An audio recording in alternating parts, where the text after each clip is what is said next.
이번 사연은 아이 낳은 지 3주도 안 된 쓰니님에게 큰절을 강요하던 시어머니를 시원하게 응징하고 시아버지와 신우도 싸잡아 응징해 주었다는 사연인데요. 함께 보시겠습니다. 안녕하세요. 갓난아기 키우는 아이 엄마예요. 언니와 친구들에게 그렇게 욕을 먹으면서도 시어머니에게 말 한마디 못하고 살았네요. 별의별 욕을 다 먹었는데도 그렇게 기분이 나쁘지는 않았어요. 오히려 정신이 확 들더라고요. 오해의 소지가 없도록 먼저 결혼할 당시 상황을 얘기할게요. 시댁에서 결혼할 때 5천 지원해 줄 수 있다고 해서 친정에서도 같은 금액 지원해 주셨습니다. 저희 둘이 모은 돈과 합치고 대출받아 전세 얻어 시작했어요. 예단은 2천 보내고 500 돌려받았는데 모든 것을 합산해 보면 결혼할 때 양쪽에서 든 비용이 거의 비슷해요. 이런 얘기를 왜 하냐면 지원받을 거 다 받아놓고 시어머니에게 그 정도도 못 맞추냐는 댓글이 달릴 것 같아서입니다. 근데 제 생각에는 지원을 아무리 빵빵하게 받았더라도 시어머니의 행동은 아닌 것 같아요. 남편은 착하고 성실한 사람이에요. 그런 한결같은 모습이 좋아서 결혼한 것인데 남편은 기세등등한 시어머니에게 평생 눌려 살아온 사람입니다. 그래도 이젠 용기를 내서 제 편이 되어주네요. 저 임신 기간에 저에게만 설거지 시키는 시어머니에게 엄마가 하던지 제 시키라고 말한 것을 시작으로 조금씩 제 편에 서서 큰 소리도 내주고 하는 남편이었습니다. 남편이 자라온 환경과 성격을 이해하기에 그냥 제가 나서게 된 것이었죠. 지난달에 자연분만으로 아이를 낳았고 조리원에서 2주간 있었습니다. 시댁과 친정 둘 다 가까워요. 조리원에서 나와 친정으로 가는 길에 시댁에 먼저 들르게 되었어요. 저희가 도착하자마자 거실 바닥에 방석을 깔더니 시어머니 하시는 말씀이 너희도 이제 부모가 되었으니 큰절 올려봐라 이러시더라고요.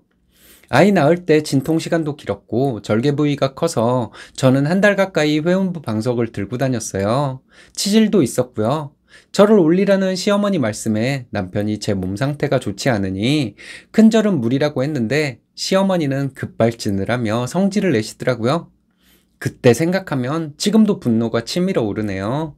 시어머니는 아이 낳는 거 얘만 낳는 거냐고 하면서 너를 이만큼 키워줘서 너네가 결혼도 하고 아이도 낳았는데 부모한테 감사하는 마음으로 큰절을 올리는 게 뭐가 힘들다는 거냐고 버럭 화를 내셨어요. 저도 그때 이성을 잃고 시어머니에게 막말을 해버렸습니다. 어머님은 자식을 둘이나 낳아봤으면서 그런 말씀이 나오냐고. 지금 내가 아이 낳은 지 3주도 안 되었는데 큰절을 올리라는 게 말이 되냐고 소리를 질렀어요. 그리고 어머님이 나도 키워주셨냐고. 결혼할 때 우리 같은 돈 들여서 결혼했다고 했습니다. 말하자면 내 덕분에 친손주를 보게 되었는데 나한테 고마운 마음을 갖기는커녕 그런 징그러운 논리를 들이대면서 큰절을 강요하는 것이 말이 되냐고 따졌어요. 시부모님 얼굴이 하얗게 질리더니 신우가 저에게 어딜 어른에게 대드냐고 하는 말에 더 이성을 잃게 되더라고요. 너는 내가 임신한 몸으로 설거지할 때 자빠져서 핸드폰이나 보고 있던 주제에 뭔 할 말이 있다고 그러냐고 입 다물고 있으라고 했어요. 놀고 먹는 딸을 두고 임신한 며느리에게 설거지를 시키는 시어머니를 나보고 그럼 어른 대접을 해주라는 거냐고 했죠. 지금까지 시댁에서 받은 잊지 못할 부당한 대우들도 많았는데 애 낳은 지 얼마 되지도 않은 며느리에게 큰절 안 한다고 화를 내는 시댁에 미련 없다고 했습니다. 시아버지가 저보고 경거망동하지 말라고 목소리 깔고 말씀하셨어요. 어른은 오래 살아서 경험이 많아 배운 티가 나는 사람이 어른이라고 대꾸해 드렸습니다. 이런 식으로 며느리를 하찮은 존재로 여기는 시댁은 요즘 세상에 없을 것이라고 했고 남편의 부모님이라도 어른 대접 못 해주겠다고 했어요. 그리고 남편 재촉해서 친정으로 갔습니다. 남편은 시댁에서 나오면서 한마디 해주더라고요. 쳐다보기도 아까운 내 마누라 이유 없이 괴롭히는 사람은 누구도 용서하지 않을 거라고요. 저는 이런 일이 있었던 걸 친정에 숨기려고 했는데 남편이 저희 부모님께 다 설명하고 사과를 드리더라고요. 저희 엄마는 땡서방이 그렇게 공정하게 처신을 했으니 된 거라고 너도 마음 풀라고 해서 좀 마음이 풀렸습니다.